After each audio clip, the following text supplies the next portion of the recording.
Good morning and welcome to Crossroads. Glad you joined us. Memorial Day weekend and Graduates Week. We remember all that they did for us. Those that are still fighting for us, keep praying for them. And a lot of gratitude for their love for us, for the country. Of course, Jesus Christ giving his life for us also. And we'll also be looking at the life of David. We're still continuing with life lessons of David. And since today is graduation day also for our graduates, I want to talk about best friends. Who are our best friends in life? And David had a best friend. And we're going to look at his story. Most of you already know the story. We've been looking at David and Bathsheba, David and Goliath, David and Saul. Today, David and Jonathan. So for those of you that know the story of this friendship, we'll look at that. And for graduates, as we may have kids or grandkids, they're going to need to have some really good friends, some best friends. And it's difficult to find those best friends, those friends that will lead us, will take us closer to the Lord. So we'll be looking today from 1 Samuel 18. So if you have your Bibles, you can follow along. If not, that'll be fine. I got the wrong sheets. So 1 Samuel chapter 18, verses 1 through 4. 1 through 4.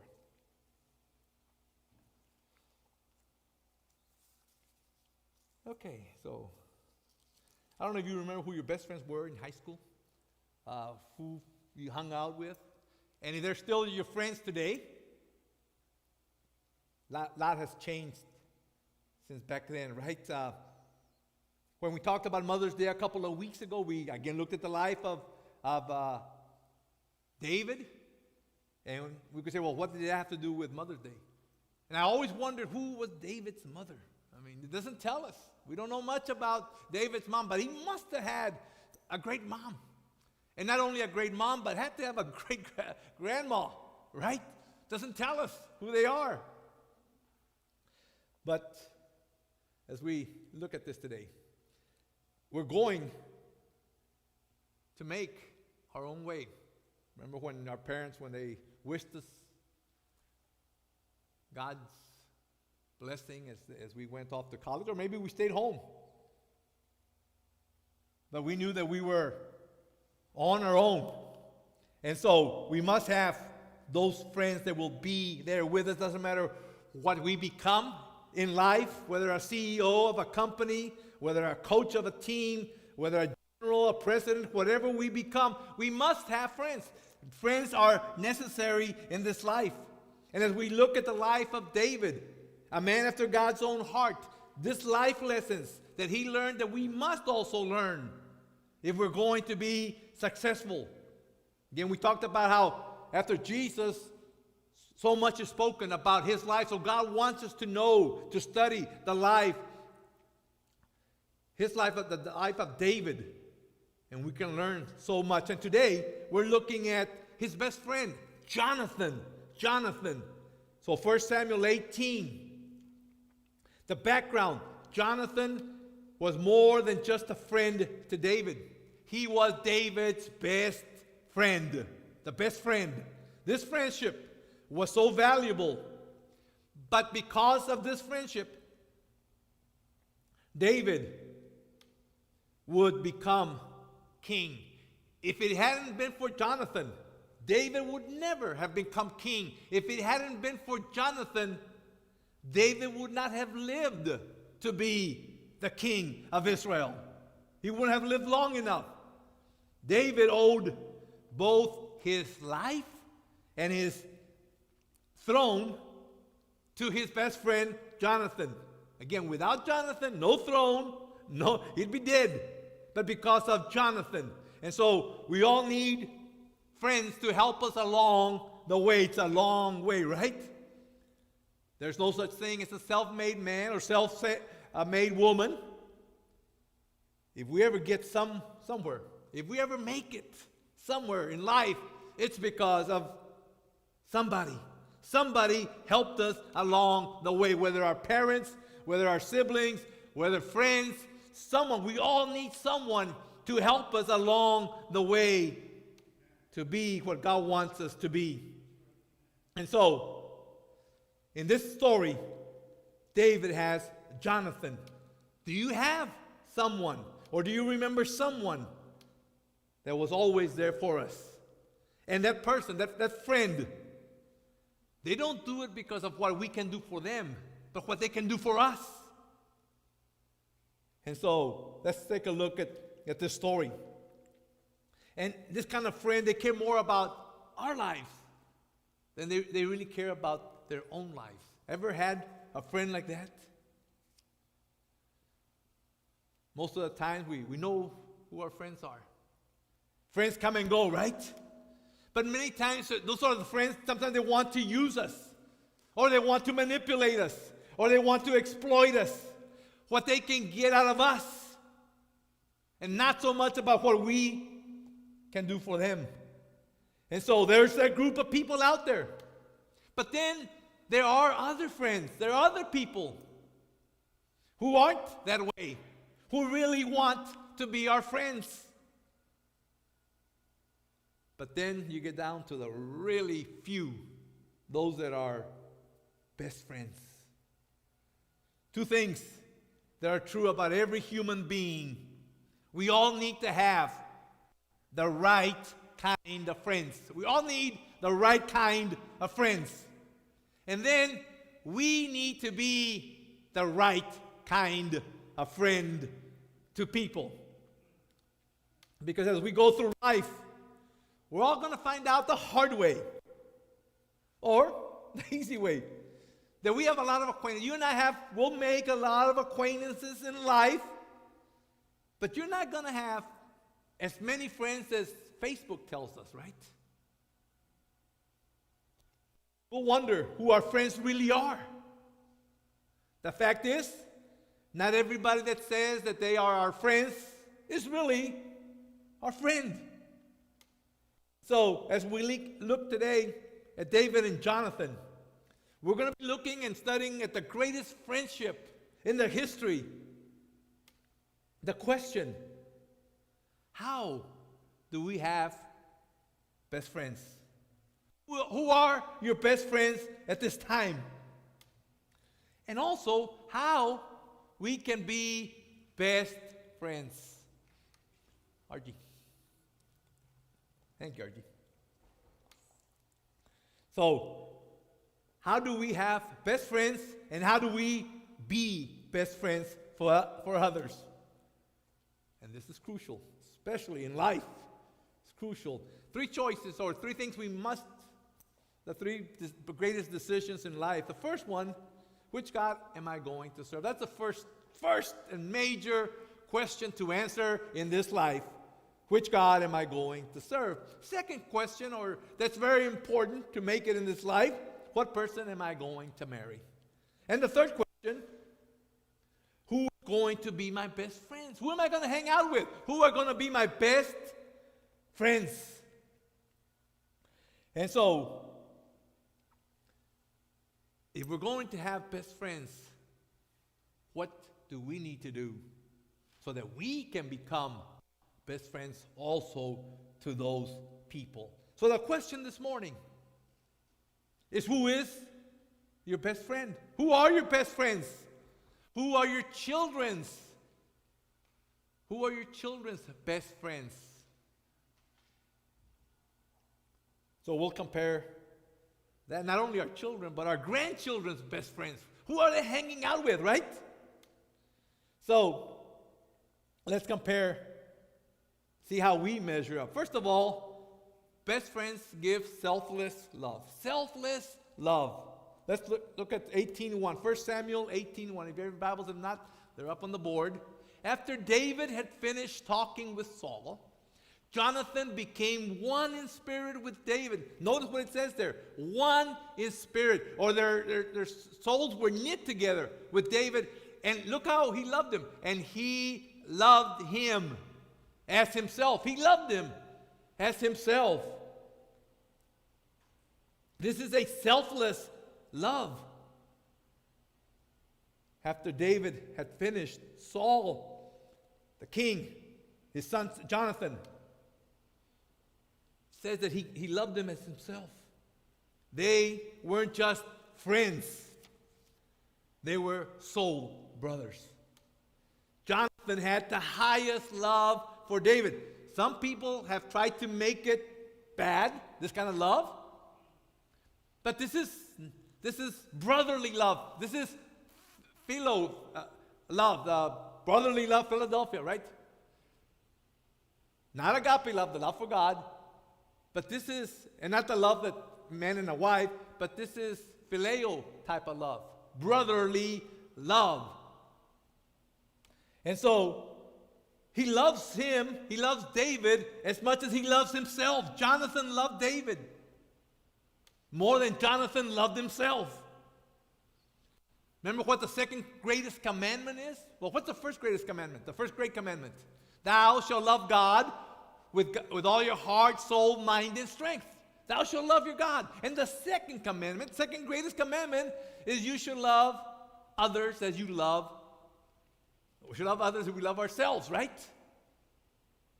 So, love your neighbor as yourself. How many of us really love our neighbors as we love ourselves? Well, who's our neighbor? Well, yeah, the one that lives next to you is part of it. But anybody else, everybody else that you meet, they're your neighbors. And we are to love them as we love ourselves. So why does Jesus say that?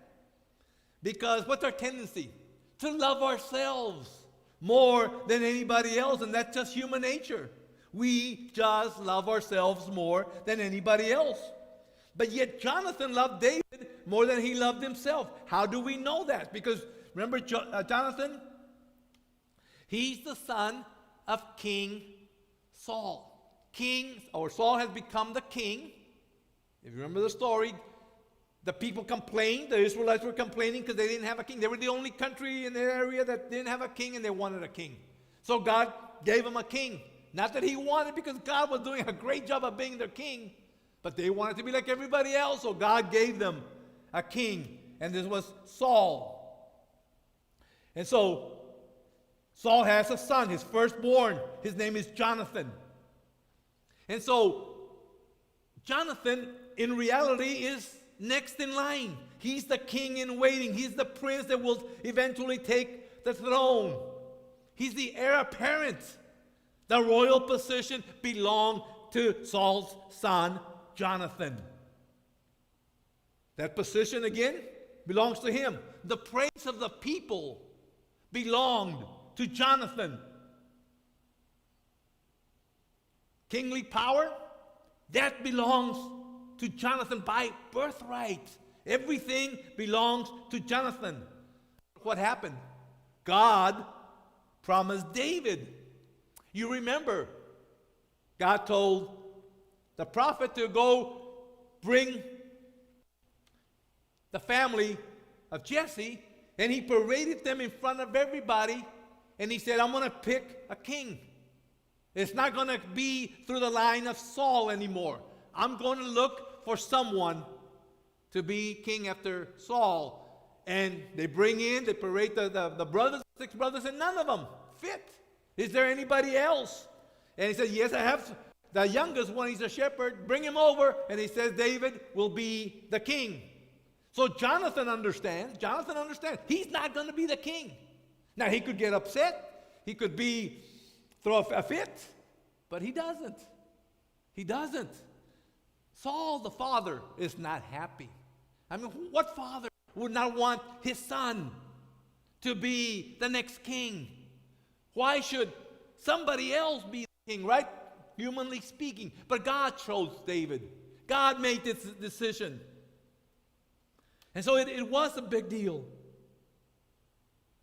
But David, or Jonathan, he knew God had promised David that he would be king, that he would be next in line. And Jonathan, like us, has every reason to be jealous, has every reason to be upset, to be envious, to be bitter toward God and David. But instead of being bitter toward David and to God, look what he does for David. Look at verse 4. Jonathan took off the robe he was wearing and gave it to David, along with his tunic and even his sword, his bow, and his belt. In verse 3, David had made a covenant with Jonathan that he would love him as himself. But in this verse, he takes off the robe. Jonathan, and the servants are watching this, and David takes off his robe, gives it to David as a symbol of future role as the king. Jonathan's giving the robe that is a kingly robe to David. And then basically what he's saying is, David, I know I'm not going to be king. You're going to be king. So here's the robe. Then he gives him the sword and the bow, military weapons, and he's telling David, I'm not going to be commander-in-chief. You, David, are going to be our commander-in-chief. You will be my commander-in-chief. And he gave David his belt, only worn by the royal line of the kingdom. In other words, saying, David, rightfully and legally, I should be king. But I know God wants you to be king. And I'm gladly letting you know that you will be my king. Hard to find people like that today, right? And so, later, David's life, he's on the run. And they ask, or the king asks his son to get a hit squad and go after David. And this, he kept loving David. 1 Samuel 20, verse 4. 1 Samuel 20, verse 4. It says, Jonathan said to David, whatever you want me to do, I'll do for you. Can you imagine best friends saying that? Whatever you want me to do, I'll do for you. And that is what we always want in our best friends, right?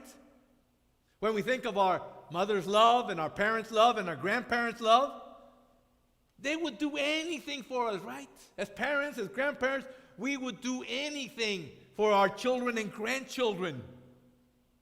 But let's be honest, how many of us as friends would do that for just anybody? Typically, people will say, I'll do whatever you want me to do, as long as something, right? There's always the but. I'll say, just give me a call anytime. Let me know. But typically what we're saying, or what people are saying to us, whatever you need that you want me to do, as long as it doesn't involve money, as long as it doesn't cost me too much, as long as it's not inconvenient to me, as long as it doesn't interrupt my schedule. But Jonathan offers unconditional love. No strings attached. No fine lines to read at the bottom of the contract. Jonathan said, David, whatever you want me to do, I will do for you. That's selfless love. We know there are friends and family, but then there are friends that are like family. Friends that sticketh closer than a brother. So, selfless love. How are we with our love for others, for our friends? David said, or Jonathan said, David, I love you more than I love me. Okay, second test is loyalty. Loyalty. Love is the foundation of any friendship. But loyalty is what keeps it together. That's what friendships are for. And we can say, that's nice that David and Jonathan were best friends. That's a nice thing. You see them in school at times, right? Kids that have become friends desde chiquitos from being small all the way through high school. And then they have to part ways. But here, what a lot of people don't understand is how costly it was for Jonathan. This friendship cost him a lot. To be a friend of David was not easy. To be a friend of David complicated Jonathan's life because his father, his dad, Saul, King Saul, was jealous of David. You remember. The women were singing, Saul has killed his thousands, but David has killed tens of thousands. The jealousy was there. And because his dad, the King Saul, was jealous of David, he hated David. He feared David. He was threatened by David. He did not want David to be the next king. He wanted his son Jonathan to be king. Now, that most parents would want their sons to be king, right? But because of what God had said, and Jonathan understood that, King Saul was far away from God. And so, through no fault of David, Saul becomes David's greatest enemy. He becomes obsessed with David. Number one goal for King Saul, kill David. Kill him. Saul wanted David dead. Out of the way. Forget the dead or alive. He wanted him dead. And so, it was difficult to have David as a best friend. He risked not only losing his father's faith. Can you imagine having to choose between your father and a best friend? And he also sacrificed his own future. And so, even though Jonathan would never be king, like he was supposed to, humanly speaking, but he had the heart of a king.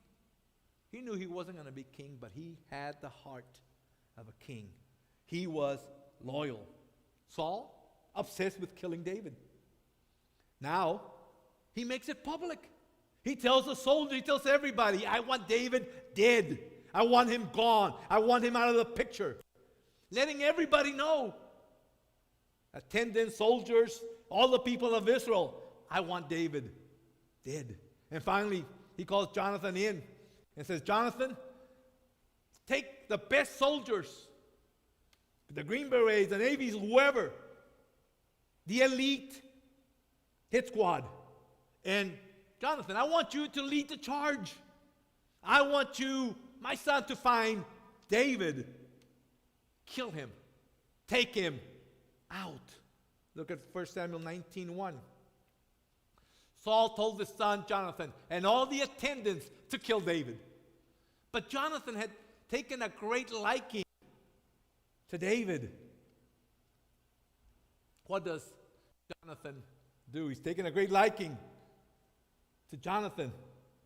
Not only does he go and he warns David to hide, go hide. Then he does the unthinkable, the unspeakable. He stands up to the king, to his father. And not as a son, but he stands up to the king. And that's not allowed. You were never to question, ever, the king. But look what Jonathan says to the king in 1 Samuel 19:4. Jonathan spoke well of David to Saul, his father, and said to him, let not the king, addresses him as king, not addressing him as dad. Let not the king do wrong to his servant David. He has not wronged you. And what he has done has benefited you greatly. Dad, the one we're talking to as king, hasn't done anything wrong. Everything he's done, he's benefited you as king. Israel as a nation, it's benefited everybody. God's favor, God's hand is upon him. Don't you see that? And by you getting mad and going against God, it's just not helping out. And so, again, against his own dad. That's the mark of a true friend. A true friend always has our back, right? A true friend will not speak behind our back or around our back. They will always have us, our back. And so, they will not speak bad about us publicly. They may confront us and speak to us privately to wake us up. David's son Solomon. Now this is David's son, Solomon, who would become king. He wrote a book in the book of called Book of Proverbs. And he probably was thinking of Jonathan. Now, the wrong verse up there, so let me just read it for you. I'm not going to put it up there because it's the wrong verse, but let me just read what it said. A friend loves at all times, and a brother is born for adversity. A friend loves at all times, but a brother is born for adversity. Solomon must have been thinking about David and Jonathan. You weren't just a friend to my dad, you were a brother in time of need. Sometimes we really don't know who our friends are, right, until adversity hits. Everybody will love you when you're winning, when you're on top, when you're popular. Everybody wants to be our friends, right? But when we're down in the dumps, when everything's going bad for us, that's when we truly know who our friends really are. When we're walking through the valley of the shadow of death, where are our friends? Again, when times are great, we have a lot of friends. But when times are bad, it seems like friends are nowhere to be found. And so, a best friend will never stab us in the back, right? Nor will they tolerate others doing it. Again, selfless love. Loyal love. So, yeah, we could have those type of friends. Friends that are loyal and friends that love us. But then the real test. Then comes the real test of true love. Its best friends will give spiritual leadership. Question. How do people get so close to us? Or in this case, David and John, how did they become so close as friends that quickly? Well, at first sight, they knew something about each other, and they fell in love right away, and they became best friends right away. They hadn't met at that moment, and immediately their souls are knit together. Their souls are knit together. What was it that drew Jonathan to David? You go back a few chapters before Jonathan meets David, and David has just killed Goliath. And Jonathan had seen David kill Goliath. And now, he's meeting David for the first time. He saw David kill Goliath. He watched him as nobody else would go. Nobody else wanted to fight Goliath. And then David stands up. And David goes out. Who is this Philistine here? And gets the stone and kills Goliath. And Jonathan is watching this. And he's thinking, who is this guy? Look at the trust that he has in God. Look at the heart that he has for God. And he's basically saying he's got the same heart and the same trust that I have for God. He's drawn to each other. Same heart, same beat, same trust. Because Jonathan, as he had watched the Philistines, before David comes along, he'd watch them bully the people of Israel, the Israelites. Why? Why was he bullying the Israelites? Because the Israelites were too afraid to fight. They were afraid. So the Israelites were taking everything that this giant was saying. Everybody's afraid to fight. And so Jonathan comes to the point in his life. Enough. Enough is enough. Israelites, we say we believe in God. We say that we're God's people, yet we're acting like cowards. We're acting like we don't know if there's a God in heaven. And so, listen to what Jonathan says to the armor bearer in 1 Samuel 14:6. Jonathan said to his young armor bearer, "Come, let's go over to the outpost of those uncircumcised men. Perhaps the Lord will act in our behalf." Nothing can hinder the Lord from saving, whether by many or by few, whether we're few or many. Watch what God can do. So David has the same heart and the same trust as David. And so Jonathan is saying, if nobody else will fight, just like David, I will fight them. He tells his armor bearer, get my sword, get my arrows, get my shield, get my helmet. It's enough. Enough is enough. If nobody else fights, then I will. Doesn't matter who dies or who lives. Here's Jonathan saying, if I win, I'll live for God. And if I die, I'm going to go live with God. Either way, I'm a winner. He's saying, I believe in a God in heaven. And I'm tired of his name being trampled. I'll go fight those guys. No, he's outmanned, outgunned. He went out and he killed 24 Philistines by himself, fighting in the power of God that he and David both loved. No friendship like a friendship where both friends have a heart for God and a trust for God. And the reason why David and Jonathan loved each other, they both loved God. They both trusted in God. Amen. There was something that they knew about this God in heaven that everybody else had not understood. And so Jonathan and David are saying, you got a heart just like mine. You have a trust just like mine. You have a love for God just like I do. I can see it. Same trust, same love, same belief.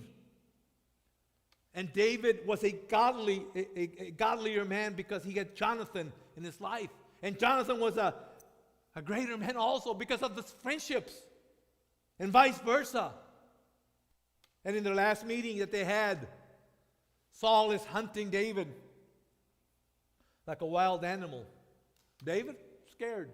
He's exhausted, he's tired, running by day and hiding by night.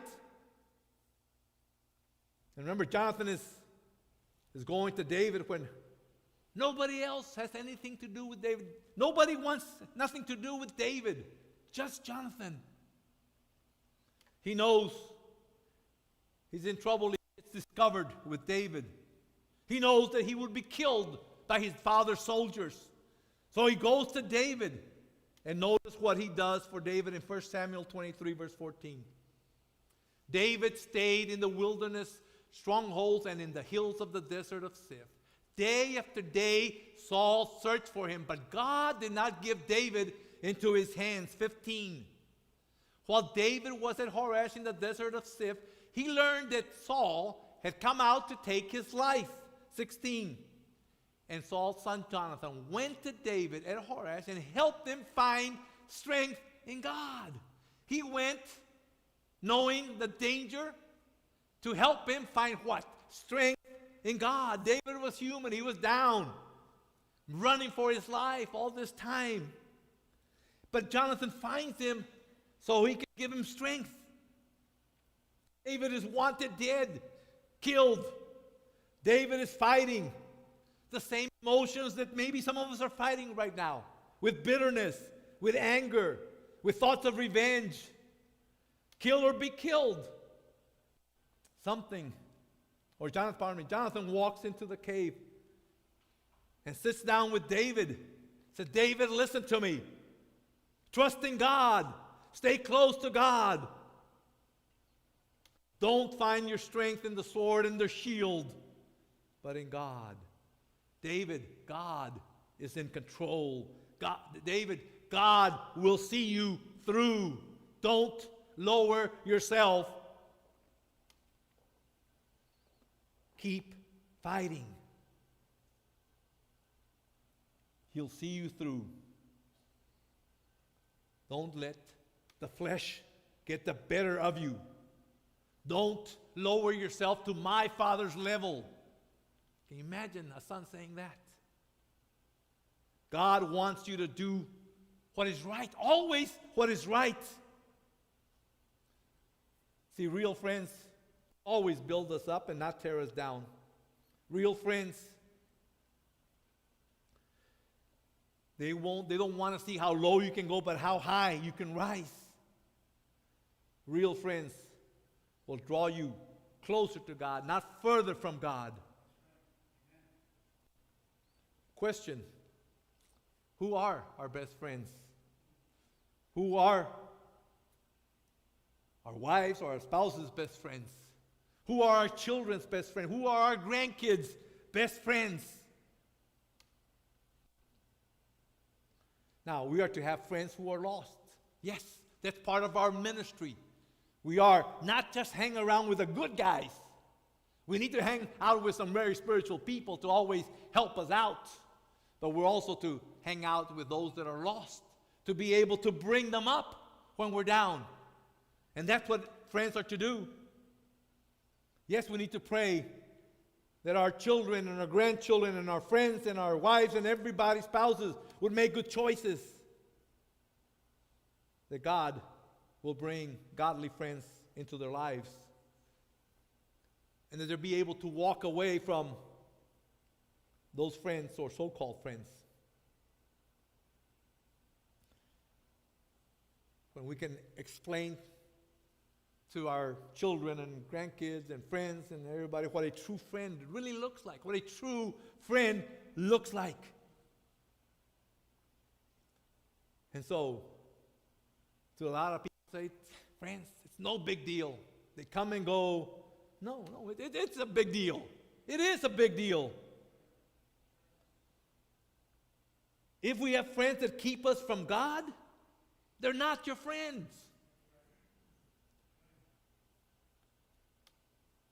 Friends that take us away from the path of God, stay away from them. Now again, nothing wrong with sharing Christ with them, going out, having a good time with them, but they cannot be your leaders or your guides to life. And so, as I finish, the greatest thing at the end of life, if Jesus is not our best friend, then we will have failed in this life. If Jesus Christ is not our best friend, then everything else doesn't really matter. So I'm going to pass this time now, I think, to Argie.